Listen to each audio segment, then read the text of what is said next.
My name is Camille Rivera. I'm 31 years old, born and raised in San Antonio, Texas. These days, I wear a uniform that doesn't sparkle under chandeliers, but it holds more weight than any sequin ever could. I serve as a captain in the United States Army, a path no one in my family, least of all my cousin Savannah, ever understood. While she practiced her pageant smile, I was memorizing the Army creed. At family dinners, they toasted her modeling contracts and fashion weeks, while I quietly packed for basic training. I remember the day I told Savannah I was enlisting. She laughed. Not cruelly, not loudly, just that soft, dismissive giggle that somehow stings more. "You? In boots?" she'd said, looking at my chipped nail polish and sunburnt face from weekend ROTC drills. I think that moment sealed it for me. I wasn't just joining to serve. I was joining to prove something. Not to her, not even to them, but to myself.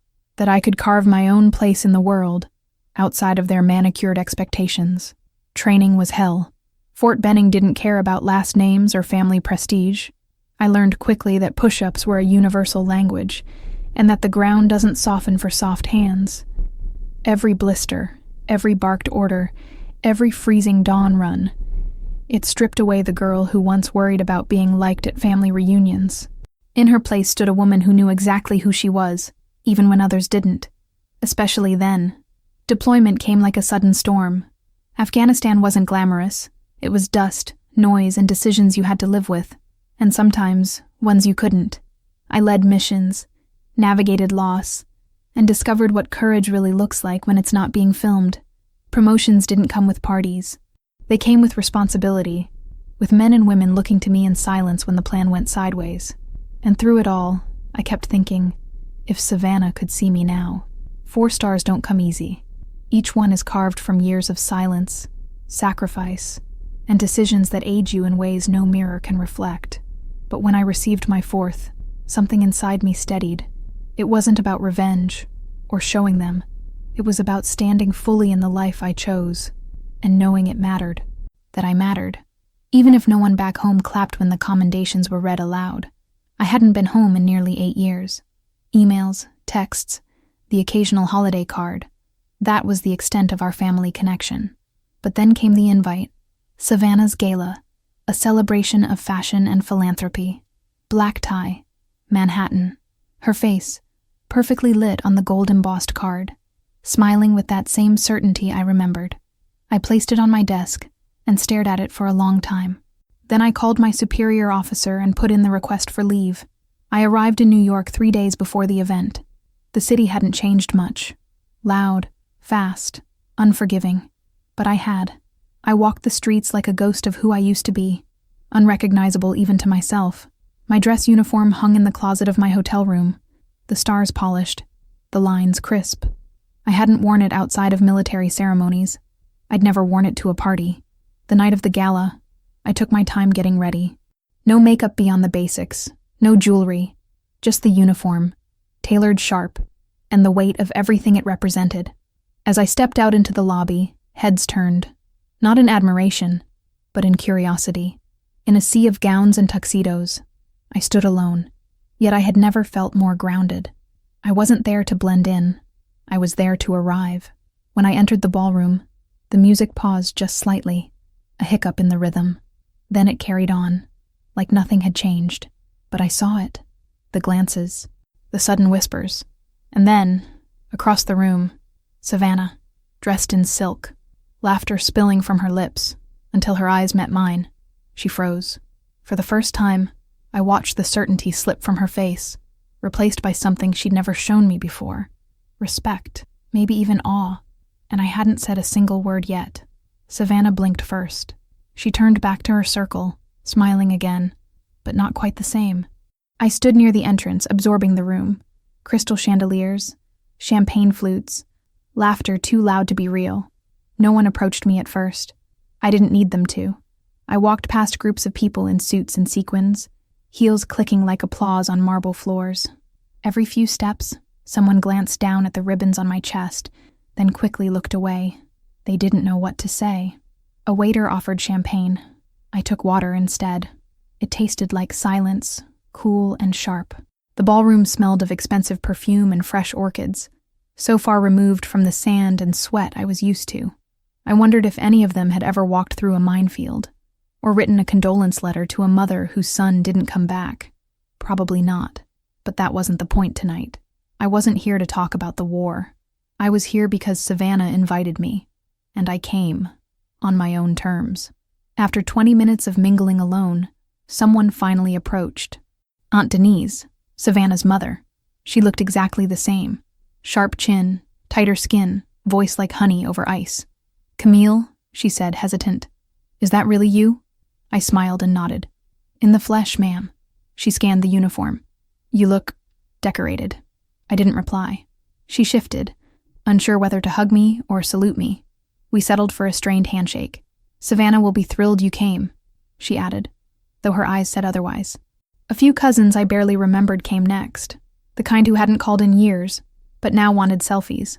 I obliged, politely, but I didn't linger. Their questions were all surface level. "What's it like over there? Did you meet anyone famous? Do they really eat MREs?" I answered sparingly.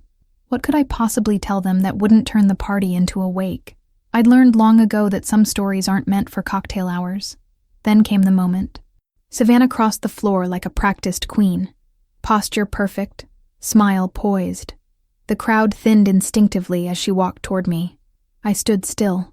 We hadn't spoken in nearly a decade.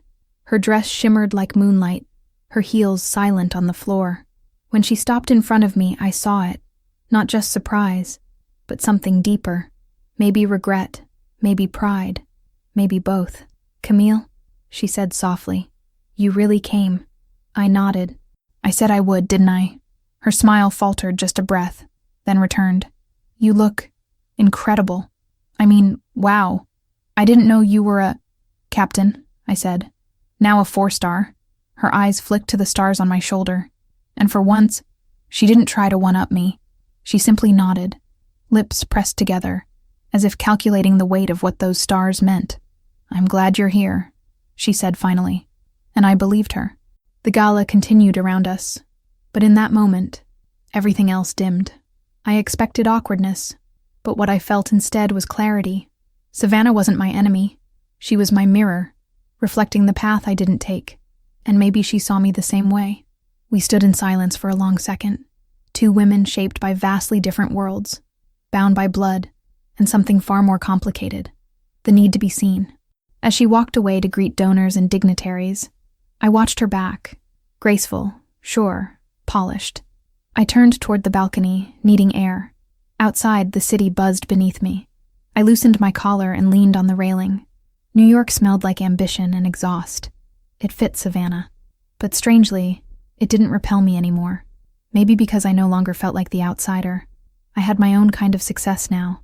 Quiet, earned, unshakable. Someone else stepped out onto the balcony. A man in his late 40s, suit impeccable, holding 2 glasses. "You looked like you could use something stronger," he said, offering one. "Cranberry and soda, non-alcoholic." I raised an eyebrow but took it. "Thanks." He extended his hand.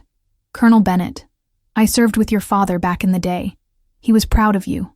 Always said you had fire in your bones." I gripped his hand tightly, not trusting my voice for a moment. "Thank you, sir."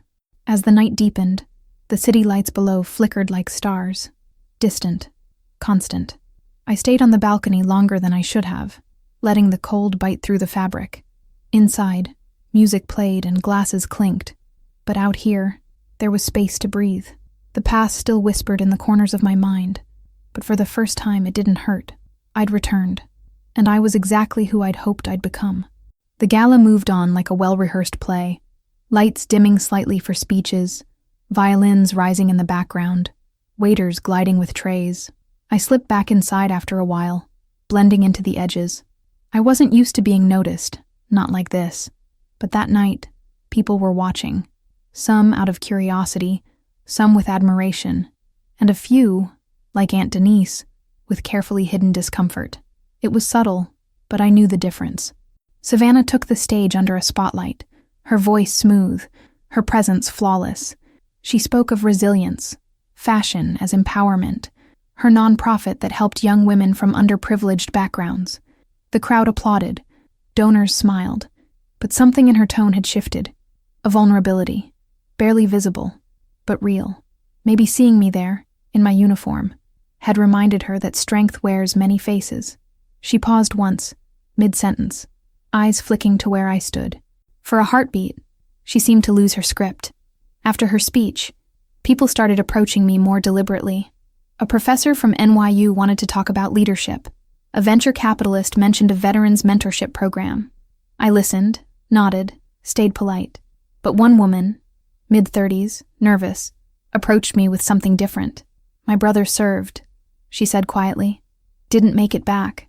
Your stars, they mean something to people like us." I thanked her truly. For a moment, the noise of the gala fell away. I found Savannah again by the bar, surrounded but alone. She looked relieved when I approached, as if the spotlight had drained her. "You okay?" I asked. She exhaled. "Honestly, I didn't think you'd actually come. Not after everything." "I said I would," I replied, "and I'm not in the habit of breaking my word." She nodded, then laughed, softer than I remembered. "You've changed. So have you," I said, and we both knew it was true. We moved to a quieter lounge area, out of earshot of champagne chatter. She curled one leg beneath her, shoes off, wine glass untouched. "Do you remember that summer after high school?" she asked. "When you shaved your head for that ROTC thing and I told everyone you had a breakdown?" I raised an eyebrow. "Yeah, I remember." She winced. "I was such a brat." I smiled faintly. "You were young, so was I. We both thought we had something to prove." The conversation softened after that. Real talk. She confessed how lonely the industry could be, how many times she wanted to quit but didn't, just to maintain the illusion. I told her about dusty tents, about brothers in arms lost in places without names. We didn't apologize for the past, not directly, but we listened. And sometimes, that's enough. The years between us started to feel less like distance and more like chapters of the same book. Later, she introduced me to her team. Stylists, photographers, assistants, all buzzing with energy. I could see they respected her truly. She'd built something real, even if it wasn't my world. One of them, a young designer, pulled me aside. "She talks about you sometimes," he said. "Not by name, but like a legend. The cousin who went her own way." That hit harder than I expected. I never thought I'd be remembered like that. Before the night ended, Savannah made a quiet announcement. "This year," she said to the crowd, "I want to recognize someone who's redefined what success looks like, not with flash, but with honor." Then she called my name. I froze. Applause started slow, uncertain, then louder. I didn't move at first, but Savannah extended her hand, and I walked toward her, stars gleaming under the ballroom lights. She didn't hug me. She saluted, and the room, all of it, followed her lead.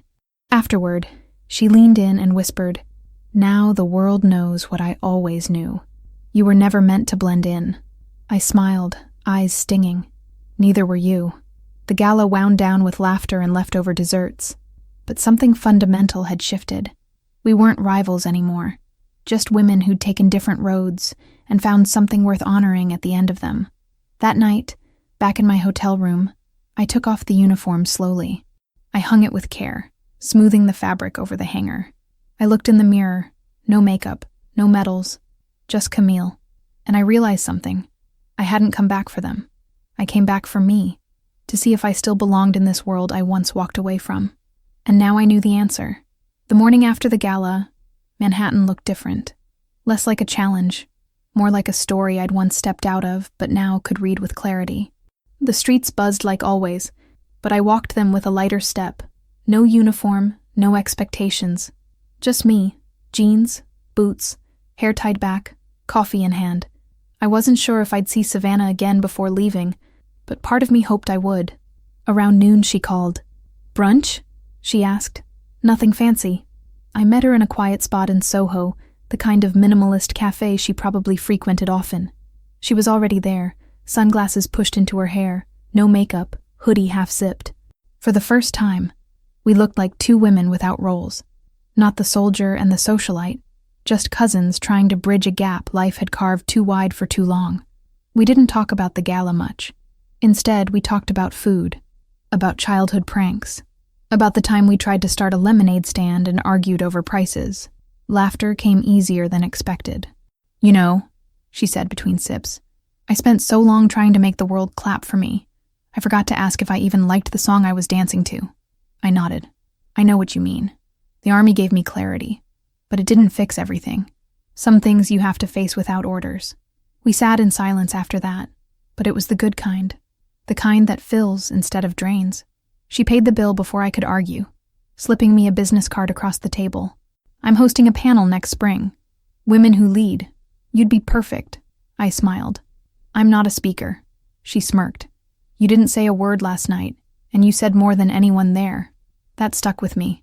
Words weren't always needed. Sometimes showing up was enough. At the airport, hours later, I stood at the terminal window watching planes taxi and lift into the sky. My leave was over. Orders awaited. But I wasn't the same Camille who arrived in the city days ago. I'd carried so much weight, of proving, of surviving, of being more than what they expected. Now, for the first time in years, I felt light. Not because the burden was gone, but because I'd stopped carrying it alone.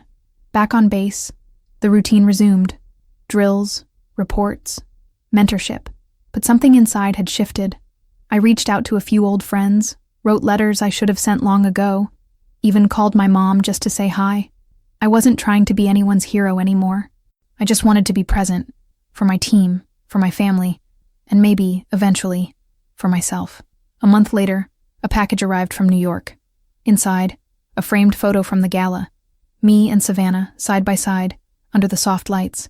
No caption, just the image. I hung it above my desk, not for others to see, but to remind me of the girl who left to prove she mattered, and the woman who came back knowing she always had. Sometimes success isn't about who applauds you, but about knowing you walked your path with integrity. Savannah's world and mine might never fully overlap, but we'd found a place in the middle, built not on old memories, but on respect, and that was enough. I don't know where I'll be in 5 years. Maybe still in uniform, maybe not. But I do know this. When the world quiets and the applause fades, I'll still be standing, stars or not, because I didn't come back to impress them. I came back to remember who I am.